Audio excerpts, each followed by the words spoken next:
मेरे ख्याल से स्क्रीन पे दिख रहा होगा आप सही। एमजी को मैं एक बड़ी आवाज जो है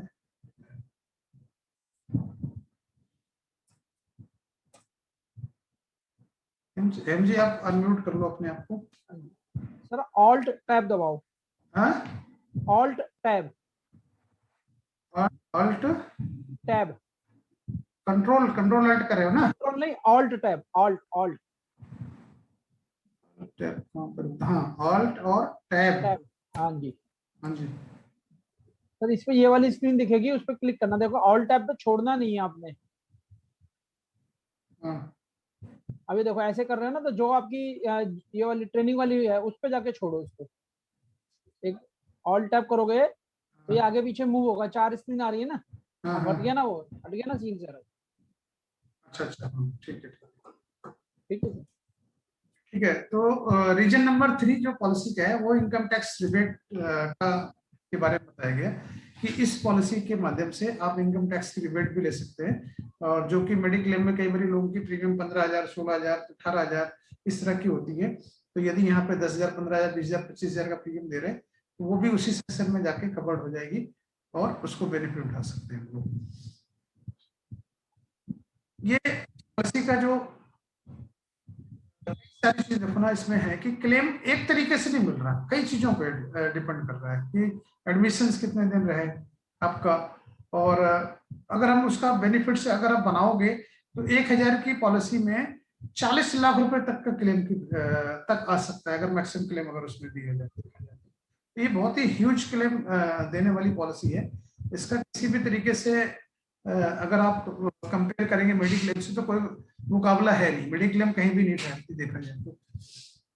फैमिली फ्लोटर होती है मेडिक्लेम, जहाँ पे मेडिक्लेम में आप फैमिली फ्लोटर में 5 सब 2 बंदे बीमार हो गए तो पता लगा लिमिट ही खत्म हो गई। यहाँ पे ये फैमिली फ्लोटर नहीं है, हर बंदे की अगर 5 लाख की पॉलिसी है तो 5 लाख 5 लाख 5 लाख सबका अलग अलग कवर्ड है। तो इंडिविजुअल पॉलिसी है और काफी हर बंदा जो है इसमें अपनी लिमिट से क्लेम ले सकता है।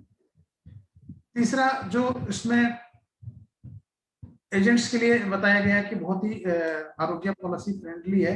क्योंकि फ्रेंड है क्योंकि एक पॉलिसी लाइफ से मिलती है, जैसा कि पहले मैं जिक्र किया कि चाहे वो एजेंसी का हो और क्लब मेंबरशिप हो, वहां भी आपको ये बेनिफिट देती है। तो इस माध्यम से भी आप इसको ज्यादा आप जो है सेल कर सकते हैं। तो फिलहाल टॉपिक पे इतना ही था। इस पर जो भी जिसके सवाल हो वो हैंडलेस कर ले या चैट कर ले, उसको अन करो। अच्छा ठीक है। तो जो भी हमारे साथी हैं दिनेश अरोड़ा जी, अनम्यूट कर लीजिए। सर इसमें आपने कुछ दिन पहले एक सर्कुलर भेजा था जिसमें ये लिखा गया था कि एडहॉक पे पेमेंट मिल रही है, तो ये एडहॉक का क्या हिसाब किताब है? एडहॉक का मतलब ये होता है कि ये पॉलिसी पे जो पॉलिसी के टर्म एंड कंडीशंस थे उसमें किसी भी तरह से पैंडेमिक जो की वजह से जो मेडिकल ट्रीटमेंट्स हो रहे हैं वो कवर्ड नहीं थे। Right sir. तो वो पॉलिसी के टर्म एंड कंडीशन के हिसाब से नहीं बनते हैं, लेकिन चेयरमैन ने अपने अपने अधिकारों का इस्तेमाल करते हुए इसके पॉलिसी में फीचर्स में चेंज किया और एडहॉक बेसिस पे उसमें परमानेंटली नहीं है। फिलहाल के लिए पैंडेमिक के लिए उन्होंने जो जिनके क्लेम आए हैं उनको क्लेम देने के लिए ऑर्डर कर दिया है कि उनको आप क्लेम दे दीजिए, जबकि जबकि अगर नहीं देते तो कोई उसमें मनाही नहीं कर सकता था, ये जबरदस्ती नहीं कर सकता भी क्लेम देना ही पड़ेगा। अच्छा सर इसमें डे केयर का भी हो सकता है, जैसे किसी को कोविड हुआ है उसने ली हुई है पॉलिसी, वो 15 दिन तक घर पे ही रहा है, नहीं, इसमें हॉस्पिटलाइजेशन क्यों? डे केयर में कहीं भी डे केयर की देखो एक लिस्ट है। डे केयर प्रोसीजर जो है ना, प्रोसीजर है वो, वही डे केयर एडहॉक में नहीं आ सकता। नहीं सुनो तो सही। डे केयर क्या है? डे केयर मतलब ये नहीं कि घर पे केयर कर रहे हैं, डे केयर प्रोसीजर है मतलब कोई छोटी मोटी सर्जरी जिसके लिए आप हॉस्पिटल में जाते हो और 24 घंटे का एडमिशन ना करना पड़े, इसलिए उसको डे केयर का नाम है। वो एक तरह का प्रोसीजर मतलब सर्जरी है। तो पैंडेमिक घर पे आप जो है घर पे अगर आपने इलाज कर रहे हो तो वो सर्जरी में नहीं आता। तो डीसीपी भी एक अलग चीज है, ओएसपी अलग चीज है, मेजर सर्जिकल बेनिफिट अलग चीज है। इसमें नंबर ऑफ डेज हॉस्पिटलाइजेशन का जो क्लेम है वो इस है। एससीबी का क्लेम देने के लिए एलआईसी ने चेयरमैन ने अलाउड किया इसको। Right sir, thank you sir. Rajeev ji ask to unmute कर लीजिए। हैंड क्या नाम है अरोड़ा जी, अपना आपने हैंड रेज किया है, हैंड डाउन भी करिए उसको, वो भी आपको पता लग गया जहां से किया। राजीव गुप्ता जी अनम्यूट कर लीजिए। हाँ नमस्कार सर। हाँ नमस्कार सर मेरा क्वेश्चन था, जैसे हमारे मेडिक्लेम में वो 25 साल की आपने एज बताई, तो उसमें जो अनमेरिड डॉटर्स होती हैं वो तो चलती रहती हैं, तो बॉय को निकालना पड़ता है, उसमें अलग उसकी अलग अलग पॉलिसी बनानी पड़ती है। तो इसमें क्या लड़का लड़की दोनों के लिए मतलब चाहे लड़का हो चाहे लड़की हो, 25 साल के बाद इस पॉलिसी से वो एग्जिट हो जाएगा और उसका पार्ट का जो प्रीमियम है वो कम हो जाएगा पॉलिसी का।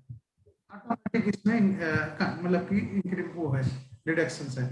मतलब अभी आपने पॉलिसी ली, आपने 4 लोगों का प्रीमियम देना चालू किया, ठीक है ना। बच्चे धीरे धीरे करके उसमें से 2 बच्चे, एक बच्चा पहले बड़ा हुआ 25 साल का हो गया, जैसे वो एग्जिट हो जाएगा पॉलिसी से, वो एग्जिट हो गया, अब उसको आपको नई पॉलिसी मिलेगी। इस पॉलिसी में उसको कंटिन्यूएशन का कोई बेनिफिट नहीं मिलेगा, वो अपनी नई पॉलिसी मिले और नई पॉलिसी के हिसाब से अपना चलना चालू करे, और 25 साल के बाद इसमें से वो एग्जिट हो जाएगा। फिर दूसरा बंदा आएगा, वो भी 25 हो गया, वो भी एग्जिट हो गया, 25 के बाद पॉलिसी में नहीं रहेगा, और इवन 18 के बाद अगर हो गया तो एंट्री भी नहीं होगी। एक और इसमें खास बात ध्यान रखने वाली बात है कि इसमें जो एज की कैलकुलेशन है वो एलबीडी पे होगी, ध्यान रखना। अगर कोई 17 साल 11 महीने का है, 29 दिन का है ना बीमा करने के दिन, तो 17 साल काउंट होगा। प्रीमियम भी इसमें एलबीडी पे चलेगा। तो पेंशन में, हेल्थ इंश्योरेंस में, इन सब में जो प्रीमियम की कैलकुलेशन होती है वो एलबीडी पे होती है, जो एज कंप्लीटेड है। तो यहाँ पर भी बहुत सारे लोग गड़बड़ करते हैं प्रीमियम कैलकुलेशन में, तो ध्यान रहे एलबीडी पे कैलकुलेशन करनी है। बच्चे की एज 12 साल 9 महीने है तो भी 12 साल है, 6 महीने वाला चक्कर के हिसाब से प्रीमियम नहीं लेना है, ये भी ध्यान रखिएगा। तो उसमें जैसे मान लो 23 साल की जब हमने पॉलिसी ली थी तो 23 साल का था वो, और 2 साल बाद वो नहीं किया, तो 2 साल के उसको बेनिफिट वहां नई पॉलिसी बनाने में मिलेंगे या नहीं मिलेंगे? नहीं, कोई इस तरह का कोई प्रोविजन नहीं है। पहली बात तो 23 साल की एज में वो एंटर होगा ही नहीं। मैंने जो लास्ट एज है इस पॉलिसी में बच्चे की वो 17 साल है। 17 साल के एज तक जो ऐड होगा। यदि वो 18 हो चुका है तो पॉलिसी में ऐड होगा ही नहीं, उसको नई पॉलिसी लेनी पड़ेगी, नहीं उसको सेपरेट पॉलिसी लेनी पड़ेगी। समझ गया। ठीक है हेम जी, आप भी अपने को अनम्यूट हूं सर, अनम्यूट हूं मैं। ठीक, तो बताओ आपका भी क्वेश्चन है क्या कोई? हाँ जी सर। हाँ सर सबसे पहले तो इसमें कस्टमर अपना हेल्थ कार्ड कैसे डाउनलोड करेगा अगर जरूरत पड़ती है तो? देखो अभी इस पॉलिसी में हेल्थ कार्ड कैसे डाउनलोड करेगा, पहली बात तो ये पॉलिसी कैशलेस नहीं है, तो एक चीज जान लो। ठीक है, ये पॉलिसी कैशलेस नहीं है, तो कहीं भी इस पॉलिसी में ये नहीं है कि आपको कोई कार्ड दिया जाएगा। इस पॉलिसी में किसी तरह का शुरुआत में इसको कार्ड वार्ड की व्यवस्था की गई थी, लेकिन अभी कोई कार्ड की सिस्टम नहीं है। इस पॉलिसी में अगर क्लेम आता है तो सीधे आपको ब्रांच को इंटीमेट करना है, ब्रांच हेल्थ इंश्योरेंस डिपार्टमेंट को इंटीमेट करती है। जो हॉस्पिटल आपको यदि मान लो क्विक कैश फैसिलिटी वाला आ जाता है तो बैंक डिटेल आएगी और वहाँ के जो भी आपके इंटीमेशन पे आएंगे कि ये कैटेगरी 1 कैटेगरी 2 सर्जरी हो रही है, उसको हॉस्पिटल को पेमेंट होगी। और वहाँ पे हॉस्पिटल में भी इस चीज के लिए आपको सिर्फ बॉन्ड की कॉपी देनी है, पॉलिसी बॉन्ड की कॉपी ही सफिशिएंट है हेल्थ इंश्योरेंस में।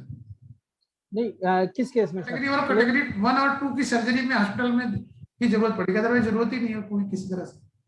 अगर कैशलेस क्लेम है, कैशलेस नहीं है, सपोज कोई डेंगू के लिए एडमिट हुआ या आज कोरोना के लिए एडमिट हुआ, हाँ 15 दिन बाद, तो उसको क्या क्लेम पेपर सबमिट कराना है?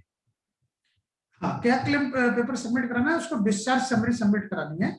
डिस्चार्ज समरी जो टेस्ट जो भी हुए हैं प्रोसीजर्स उसके फोटो कॉपी देनी है, कोई ओरिजिनल नहीं देना। जो भी डिस्चार्ज, क्योंकि जो ओरिजिनल पेपर है, ओरिजिनल चीजें होती है वो चली जाती है मेडिक्लेम में, यदि उसने मेडिक्लेम ले रखा है तो इसलिए वहां पे हमें किसी तरह का कोई ओरिजिनल नहीं चाहिए। 2 क्लेम के इसमें फॉर्म होते हैं। एक क्लेम का फॉर्म में कस्टमर भरता है, मेरा क्या बेनिफिट हुआ, आईडीबी मेरा कितना है, और क्या क्या मेरा प्रोसीजर हुआ, क्या कितना खर्चा हुआ, और मतलब खर्चे से कोई मतलब नहीं, क्या प्रोसीजर हुआ और कितना कितना टोटल जो है उसका आईडीबी के हिसाब से क्लेम बनता है हॉस्पिटलाइजेशन का।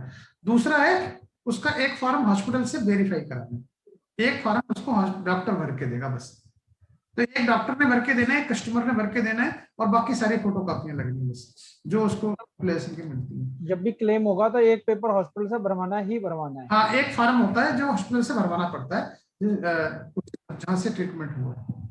अच्छा, इसमें क्लेम से रिलेटेड है, एक क्लेम से रिलेटेड और क्वेश्चन है, मैं 1 मिनट में निकाला हूँ। क्लेम पे है ना, असल में एक क्लाइंट का क्लेम आया था, वो सबमिट नहीं हो पाया था क्योंकि आफ्टर अभी शीतला प्रसाद जी पता नहीं जुड़े ही नहीं जुड़े। अभी 5 महीने 4-6 महीने पहले उन्होंने पॉलिसी ली थी अपनी वाइफ की, और 3 महीने बाद ही 4 महीने बाद ही क्लेम आ गया उनका। तो प्रैक्टिकली भी उनका क्लेम हमने सबमिट कराया था, और कोविड में डिले भी हुआ।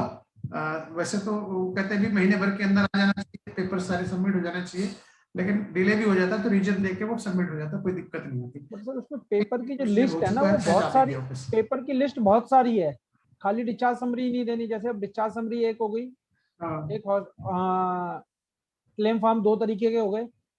वो मैंने बता दिया 2 तरीके के क्लेम फॉर्म है, एक क्लाइंट ने भरने, एक उसने भरने, एक ओरिजिनल होना है और एक फोटोकॉपी, 2 सेट बनते हैं इसके।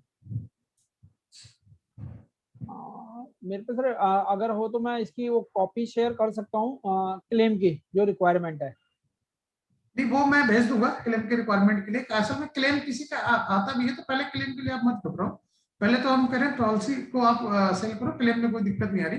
क्लेम का जो फॉर्म इसके है ना, वो हम उस पर डाल देंगे। ठीक है, ठीक है। टेलीग्राम पे डाल देंगे। एक क्वेश्चन हो रहा है, अभी मेरे कस्टमर की ना ये पॉलिसी 5 साल चली है कंटिन्यू, उसके बाद वो पॉलिसी उसकी लैप्स हो गई 30 दिन के ग्रेस पीरियड में। हाँ जी, 30 वो मैंने पॉलिसी लैप्स हो जाती है ये और जब भी फिर अगर रिवाइवल हुआ तो जो 90 डेज की क्लॉज है वो फिर से चालू हो जाएगी। ठीक है, वो तो चालू हो जाएगी, बट जो उसको क्या कहते हैं डेली कैश बेनिफिट एनसीबी मिला था 5 साल का, यानी हर साल जो भी मिल रहा है, तो वो कंटिन्यू रहेगा या नहीं रहेगा? नहीं रहेगा, वो कंटिन्यू। जो एनसीबी नहीं हो उसको मत बोलो, एप्लीकेबल डेली बेनिफिट मैंने बोला। हाँ, एप्लीकेबल डेली कैश बेनिफिट जो ऑटोमेटिक इंक्रीमेंट होना है 5%, वो ऑटोमेटिक चलता रहेगा, और वो रिवाइवल होगा तो वो रिवाइवल के लिए वो पैसा भी देता है, लेट फीस भी देता है, तो एडीपी उसका उसी हिसाब से एप्लीकेबल में चलेगा। बस लैप्सेशन के केस में जजिंग पॉलिसी चालू होगी 90 दिन के बाद ही वो जैसे फ्रेश पॉलिसी। बस ये लैप्सेशन होने का घाटा सिर्फ एक ही है कि फिर से 90 दिन की वेटिंग होगी चालू, ये सबसे मेन चीज है। मेरे क्लाइंट का हुआ था, इसलिए मेरे क्लाइंट की वो पॉलिसी विदाउट जीएसटी चल रही है, मैंने उसको बोला चालू कर। इसी तरह से कैंसर केयर में भी है, मैंने देखा होगा कैंसर केयर में भी जब भी पॉलिसी लैप्स होगी 180 दिन के बाद कवर्ड होती है नई पॉलिसी में, तो सेम रिवाइवल पे भी वही रूल लागू हो जाता है 180 दिन का। हमें क्या होता है ना, हम लोग सेल तो करते हैं, हेल्थ इंश्योरेंस सेल करते हैं या कैंसर केयर सेल करते हैं, बट मतलब उसके प्रीमियम के लिए ना तो हम सजग होते हैं और ना ही हम अपने क्लाइंट को एजुकेट करते हैं। पॉलिसी नॉर्मल पॉलिसी नहीं है कि लेट फीस लगा के दे दिया तो काम आपका कवर्ड हो गया सब कुछ। हेल्थ पॉलिसी को भी एज ए दे दो, ये प्रीमियम है जिसमें आपको एडवांस में प्रीमियम देना है, ग्रेस पीरियड में नहीं देना। विद ड्यू डेट से 1 महीना पहले क्लेम मिलना चालू हो जाता है, तो सारी प्रीमियम जमा होना चालू हो जाता है, तो आप 1 महीना पहले भी रखो, ग्रेस पीरियड में मत प्रीमियम जमा कराओ। नॉर्मली यही सबसे बड़ी प्रॉब्लम है हम लोगों की कि ग्रेस पीरियड बना हुआ है, इन केस ऑफ इमरजेंसी कोई हो गई तो ग्रेस पीरियड का इस्तेमाल करें, लेकिन कस्टमर आज की डेट में ग्रेस पीरियड राइट समझ लिया और इसलिए वो धोखा खा जाते हैं। इसलिए कोई भी प्रीमियम हो, और खास करके हेल्थ इंश्योरेंस, टर्म इंश्योरेंस और इस तरह के जो पॉलिसीज के प्रीमियम है, वो आपको बिफोर मतलब ड्यू मंथ डेट से 1 महीना पहले से जमा होना चालू होता है, तो वहीं पे जमा करें, लेट ना करें। ठीक है सर, एक है ना अनुराग जी का क्वेश्चन है, उन्होंने चैट में लिखे हैं 2 क्वेश्चन, हैंड रेज नहीं कर रहे। कोई बात नहीं, मैं 2 क्वेश्चन मैं उनको लेता हूँ। अनुराग जी, मुझे अनुराग जी दिख रहे हैं, अनम्यूट कर लो अनुराग जी। सर मुझे एक चीज पूछना था कि जैसे उसके पास कोई और भी इंश्योरेंस है, और दोबारा ये इंश्योरेंस कहीं को प्रॉब्लम नहीं आएगा सर लेने में? नहीं कोई दिक्कत, ये ऑफिशियली एक तरह से अलाउड है ना, जैसे आपने मेडिक्लेम ले रखी है तो मेडिक्लेम रिम्बर्समेंट देता है। रिम्बर्समेंट मतलब आप 2 जगह से मेडिक्लेम नहीं ले सकते। तो ओरिजिनल पेपर सारे चले जाएंगे, ओरिजिनल बिल वहां चले जाएंगे, वहीं से क्लेम मिलेगा, लेकिन फोटोकॉपी इसमें सबमिट करना है। हाँ, उसी एक्सप्लेनेशन के यहाँ पे फोटोकॉपी लगा के आप क्लेम ले सकते हो, क्योंकि ये एज पर रूल अलाउड है, हेल्थ इंश्योरेंस है। क्योंकि अच्छा, एक चीज और सर, से मतलब नहीं है। एक चीज और, इसमें एक और अपेंडिक्स हो गया, हर्निया हो गया, ये सब कितने दिन में कवर होता है?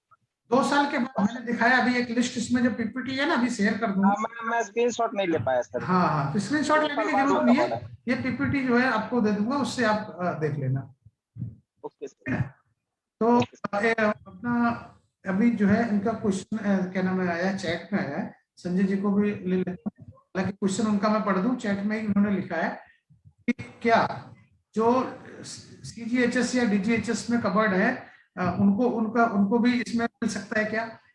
मैं इस पर क्लियरिफिकेशन देना चाह रहा हूँ। संजय जी वैसे तो आपको ना अनम्यूट कर लो अपने आप को।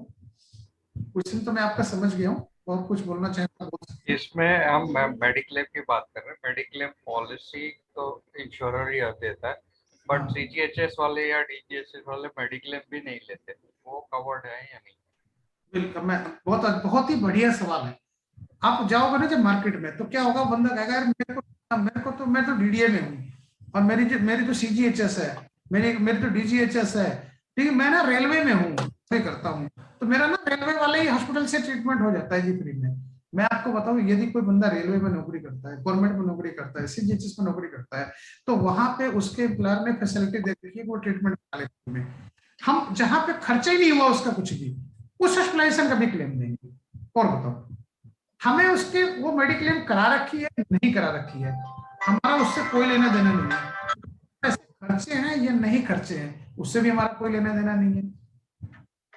उसने इलाज खैराती हॉस्पिटल में कराया, उसने साल ट्रस्टी में कराया, उसने इलाज सरकारी में कराया, उसका इलाज में उसने जैसे भी, हमें उससे कोई मतलब नहीं। वो हॉस्पिटल होना चाहिए, हॉस्पिटलाइजेशन होना चाहिए, वो प्रोसीजर होना चाहिए जो हमारा मेजर हेल्थ बेनिफिट में।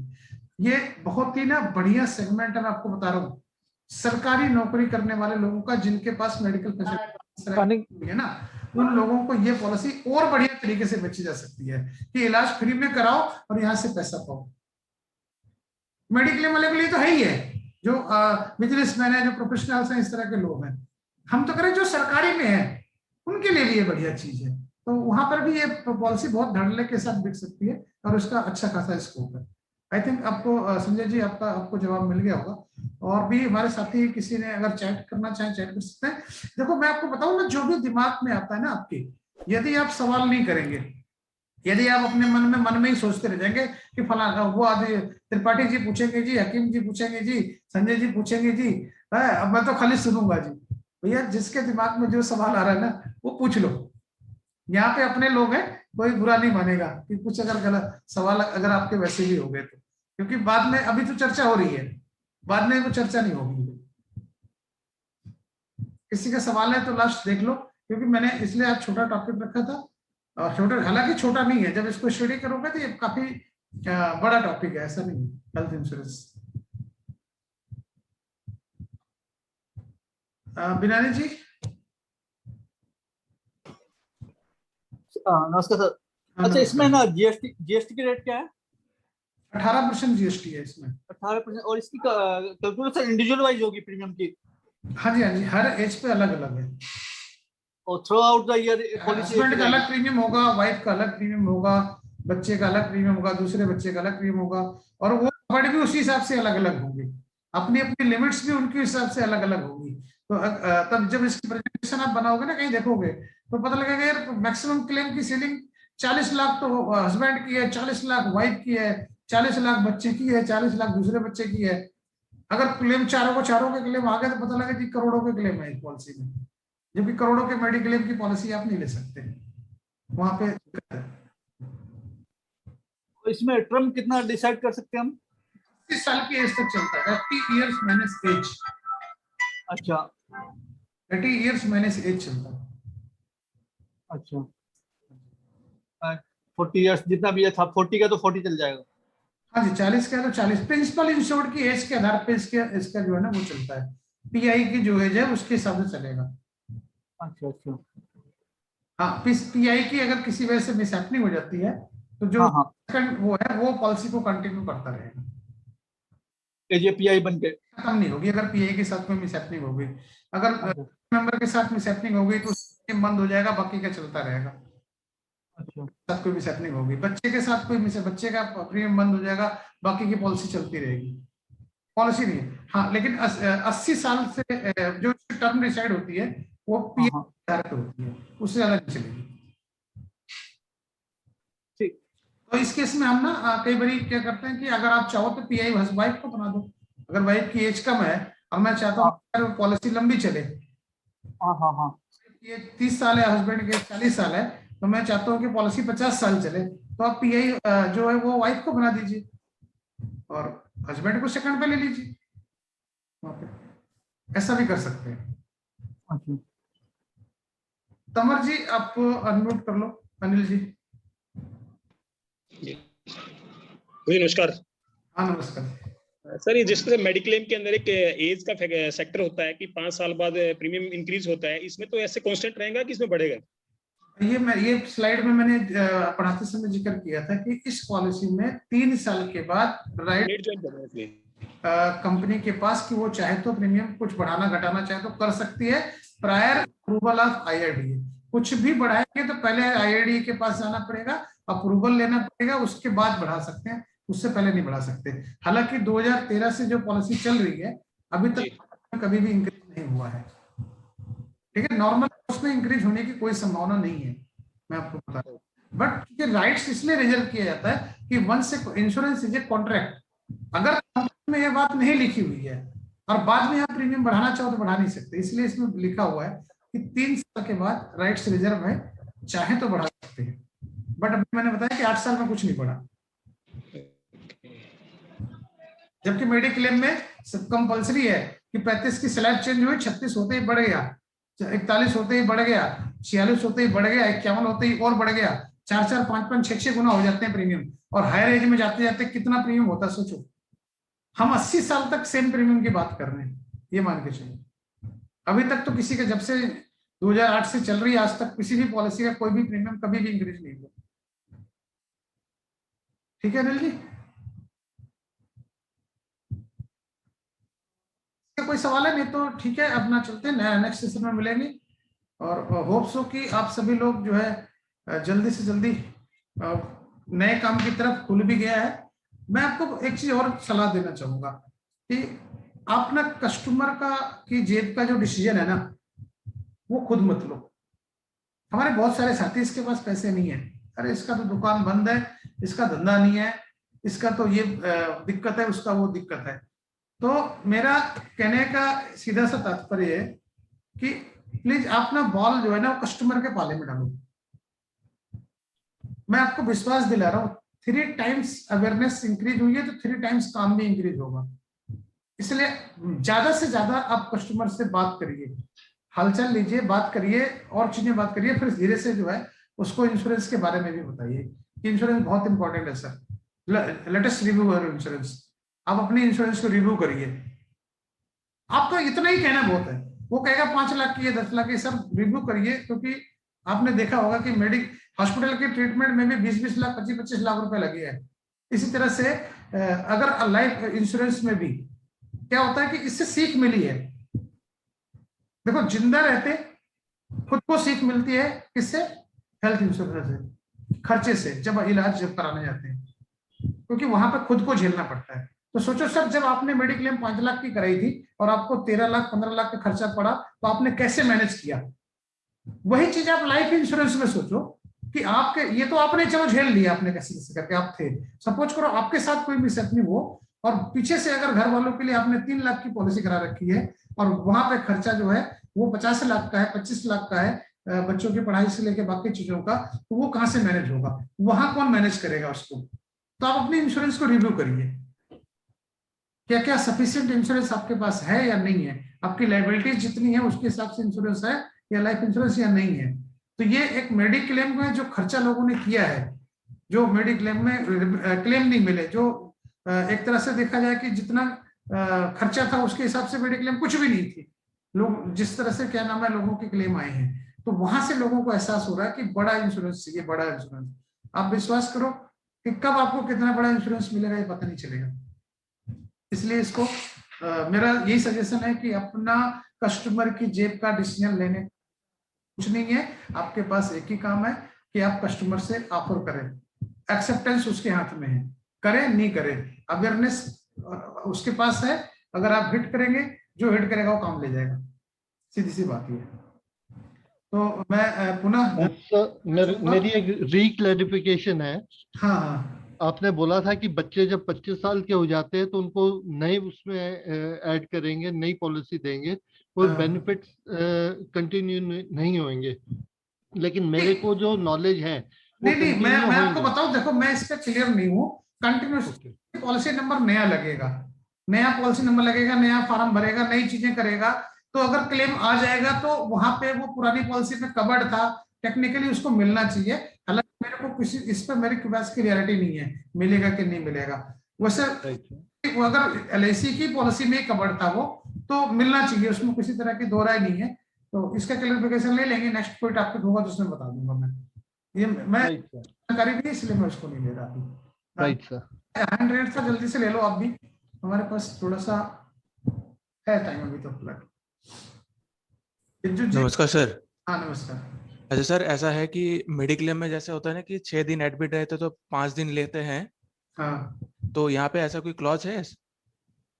नहीं, मेडिक्लेम में ऐसा, मेडिक्लेम में जो है 6 दिन एडमिट है तो 5 दिन लेते हैं, ऐसा तो नहीं है।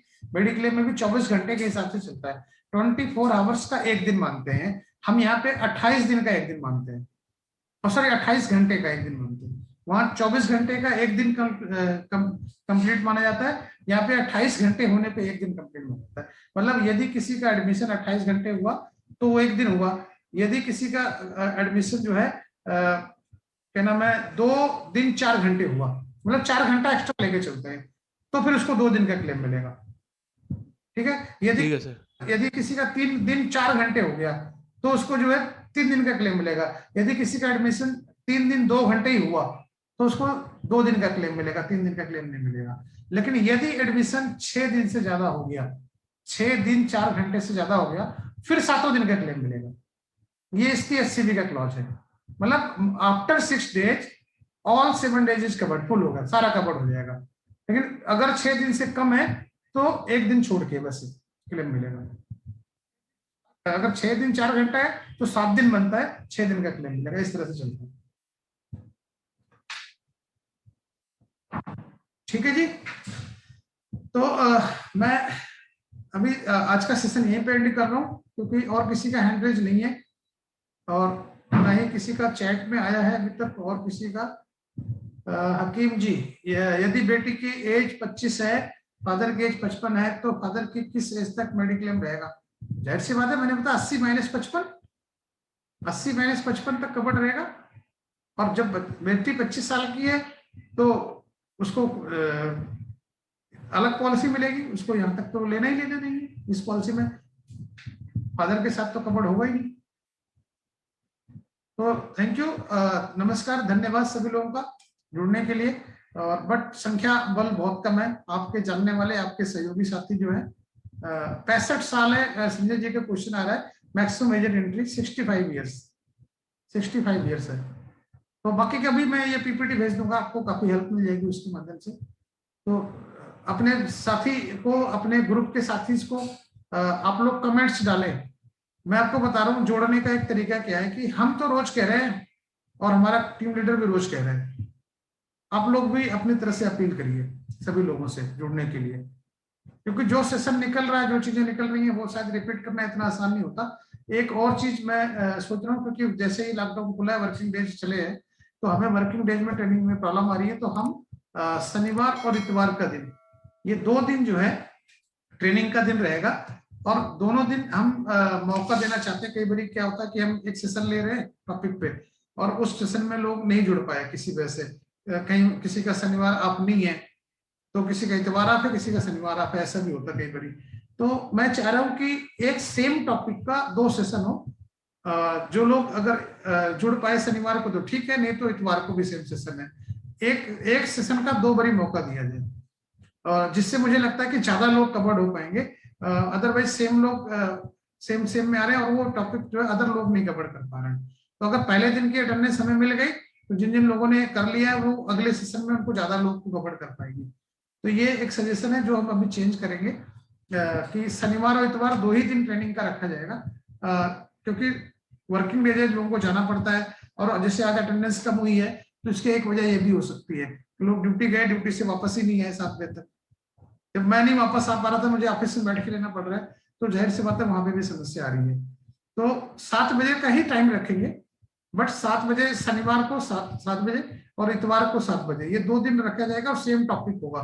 दोनों दिन में से एक दिन आपको जुड़ना है, जो भी आपको सूट करता है। अगर किसी वजह से शनिवार को छूट गया, इतवार को आ जाओ।